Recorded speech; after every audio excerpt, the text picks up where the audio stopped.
Brought to you by KR Mangalam University. We provide you the platform to turn your dreams into reality. Give wings to your aspirations with KR Mangalam University. नमस्कार, आपके साथ मैं हूं दीपिका शर्मा और आप देख रहे हैं क्राइम तक। जम्मू कश्मीर में पहलगाम अटैक जब हुआ उसके बाद से भारत सरकार ने किस तरीके से मुंह तोड़ जवाब आतंकवाद को दिया है वो सभी ने देखा।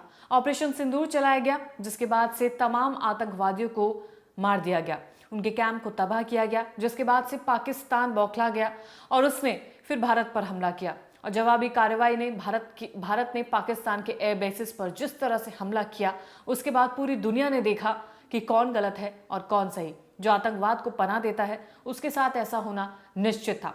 इसके बाद से सीज फायर हुआ। सीज फायर के बाद लगातार दोनों तरफ से बयानबाजी हुई जिसमें पाकिस्तान ये क्लेम करता है कि उसने भारत में कई चीज़ों को ध्वस्त किया, जिसके बाद भारत सबूतों के आधार पर पाकिस्तान को फिर मुंह तोड़ जवाब देता है और बताता है कि किस तरीके से पाकिस्तान में तबाही मची और भारत की हर एक चीज़ मुस्तैद है, सुरक्षित है और सेफ है। लेकिन बात करेंगे उन आतंकवादियों की। हाल ही में आपने देखा होगा कि जम्मू कश्मीर में लगातार ऑपरेशन देखा जा रहा है जहां पर आतंकवादियों को जड़ से खत्म किया जा रहा है।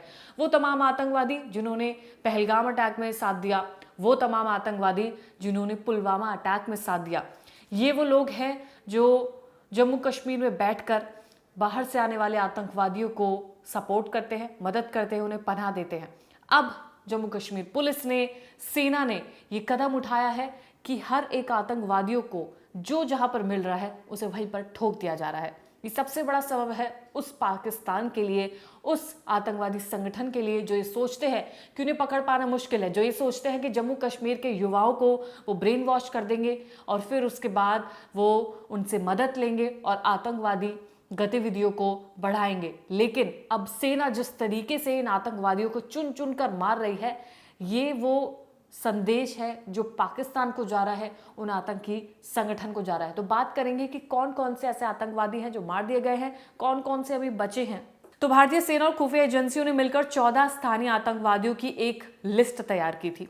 इन आतंकवादियों का काम पाकिस्तान में आए विदेशी आतंकवादियों को मदद पहुंचाना था, जैसे उनके रहने का इंतजाम, खाने पीने का इंतजाम, उन्हें जगह छुपने के लिए जगह देना। इसलिए इन्हें खत्म करना बेहद जरूरी था। अभी तक इस लिस्ट में 6 आतंकवादी मारे जा चुके हैं, जिससे आतंकवादियों के नेटवर्क को भारी नुकसान पहुंचा है। ये हत्याएं बहुत ही सटीक जानकारी और तकनीकी निगरानी के मदद से की गई हैं।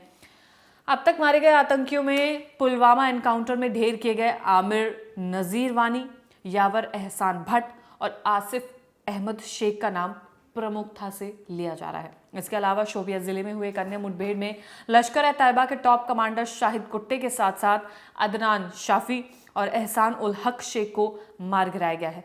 इन आतंकवादियों के खात्मे से पुलवामा और शोपिया जैसे इलाकों को जो लंबे समय से आतंकवाद से प्रभावित थे, अब थोड़ी राहत की सांस वहां पर दिखाई दे रही है। इन क्षेत्रों में अब तक आतंकी घटनाएं लगभग बंद हो चुकी हैं और आम लोग कुछ राहत महसूस कर रहे हैं। हालांकि अभी भी भारतीय सुरक्षा एजेंसियों के सामने बड़ी चुनौती है, और वो चुनौती क्या है?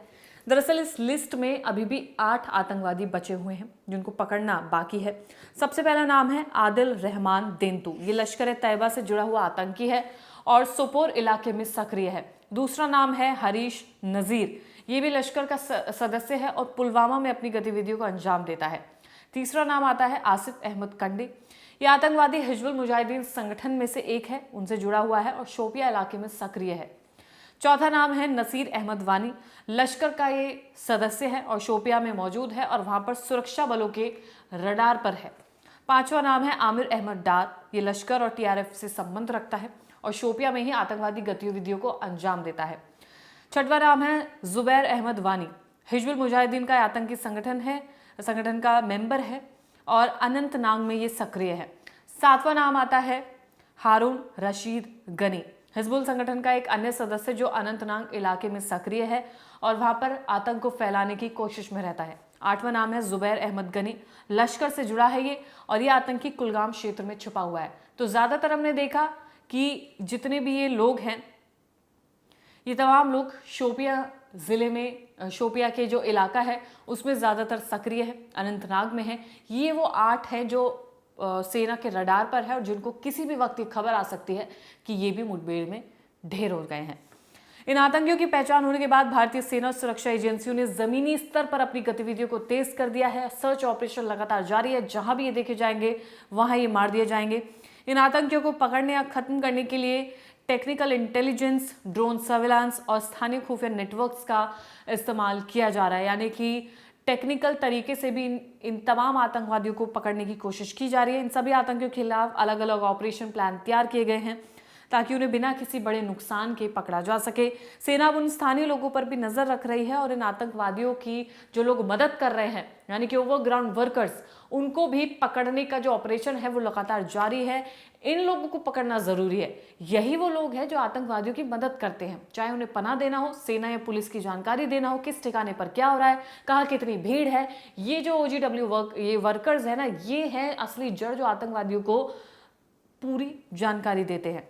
यही लोग आतंकवाद की जड़ होते हैं और इन्हें पकड़ना उतना ही जरूरी है जितना कि खुद एक आतंकवादी को पकड़ना है। इन ऐसे OGWs की पहचान कर ली गई है और उन्हें कानून के दायरे में लाने की कोशिशें तेज कर दी गई हैं। ये लोकल आतंकी न केवल पाकिस्तान से आए आतंकियों की मदद करते हैं, बल्कि स्थानीय युवाओं को भी ब्रेन वॉश करते हैं, बहकाने का काम करते हैं। उनको भी कहते हैं कि वो आतंकवाद में अपना समर्थन दे। वो उन्हें झूठे सपनों से गुमराह करते हैं, विचारधाराओं को बदलने की कोशिश करते हैं और जिसके जरिए वो आतंक के रास्ते पर लाने की कोशिश करते हैं।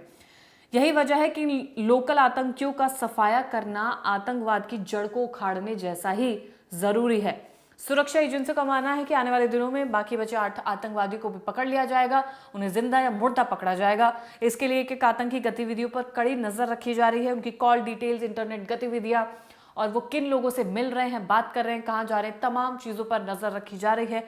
ड्रोन और सैटेलाइट निगरानी के जरिए उनके मूवमेंट्स को ट्रैक किया जा रहा है और जैसे ही वो उस लोकेशन पर पहुंचेंगे जहां पर उन्हें मारना सही होगा, लोगों को नुकसान नहीं पहुंचेगा, तभी इन आतंकवादियों को जड़ से खत्म कर दिया जाएगा। लश्कर-ए-तैयबा, जैश-ए-मोहम्मद और तमाम ऐसे संगठन, हिजबुल मुजाहिदीन जैसे संगठनों से तमाम 8 आतंकवादी जुड़े हुए हैं। जल्द से जल्द इन्हें पकड़ा जाएगा और वो गुड न्यूज़ आपके साथ साझा की जाएगी। फिलहाल इन तमाम आतंकवादियों को ढूंढने का, ट्रैक करने का, पकड़ने का जिंदा या मुर्दा कोशिश पूरी सेना कर रही है।